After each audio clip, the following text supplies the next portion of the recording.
जोबोद जोंनि BPF हान्जानि थाखाय मोनसे खुसिनि दिन मानो होनबा रबिराम सारा बर' हारिनि सासे संग्रामि नेता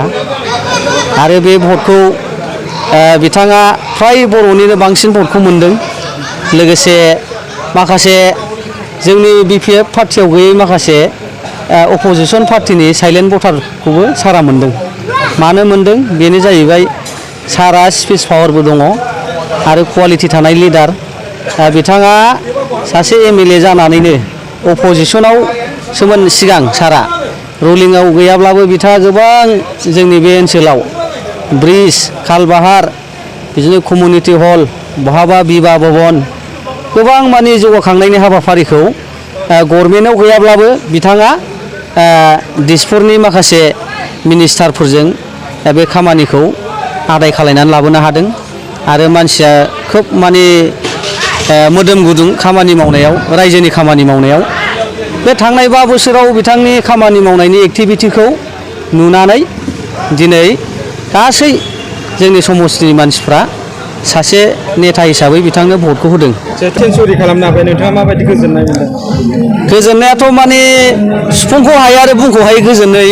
मोनदों खारन आं सासे मेथाइ खनगिरिबो दा जोङो मेथाइखौ ओरैनो बानाया जोङो सिटुएसनखौ नायनानैसो बानायो दिनै गामि गामि न'खर न'खर टाउन सहर मोनसे जांख्रिखांनाय लाबोदों बे जांख्रिखांनाया मा राजनितिकजों हारिखौ बोखांनायनि मोनसे सेन्सखौ नागिरदोंमोन नालाय दा बेयो मोनसे सैथो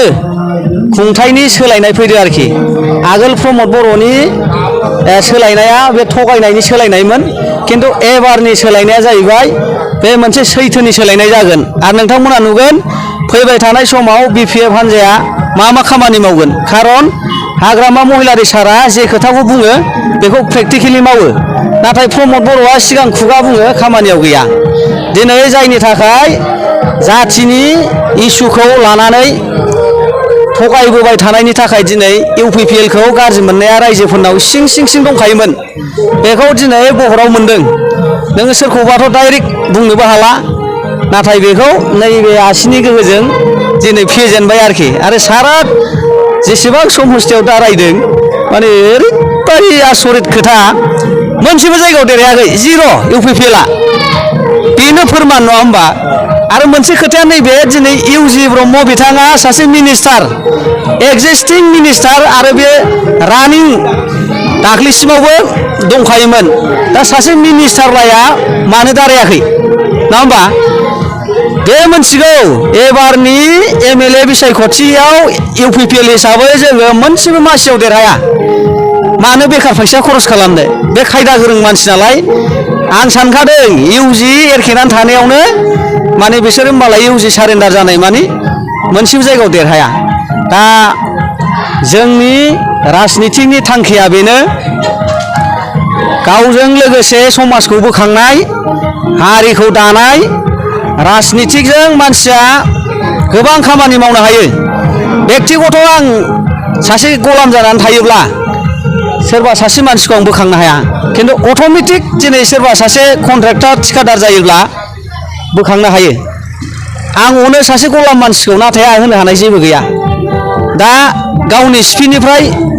फैसाखौ होनो हाया नालाय जाहाथे राजनितिकजोंनो डेभेलप जानानै दुखुथिया मावरिया खावरिया निखावरि सुबुंफोरखौ खांनो होननानैनो आङो सासे सिंगारबाबो राजनितिकआव आङो बारसोमदों आरो आङो थांनाय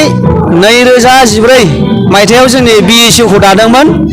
BSU दाजेननायनिफ्रायनो आङो सिगां दतमा ब्लक BSU नि आङो खननै टार्म्स भाइस प्रेसिडेन्ट जादों बेनि उनाव आङो डिस्ट्रिक्टआवबो आङो भाइस प्रेसिडेन्ट हिसाबै आङो खननै मावहैदों ओमफ्राय दा एसे एजआबो जाबाय हिसाबै आं दा डिस्ट्रिक्ट इउथनि अर्गेनाइजिं सेक्रेटारियाव दङ आंनिया बेनो राजनितिकआव थानानै हारिमुबो सिबिनाय जाथिबो सिबिनाय मानसिया बुङो राजनितिकआव थानानै हारि सिबिनो हाया बे नङा नोंनि गोसोआसो थिनो बिबेगा थिग जानांगोन दा जेखि जाया बांद्राय गोलाव खोथा बुंनो गोसो गैला गासिबो हारि माहारिनि धर्म बाखा बाखि जों फाराग गैयाजासे फैबाय थानाय समखौ जोङो गासैखौबो लानानै बिटिसिखौ मोनसे सक्तिशालि बिटिसि हिसाबै जोङो दालांगोन मावलांगोन रायजो राजाफ्रा बेखौ नुबाय थागोन एसेनोसै गोजोन्थों।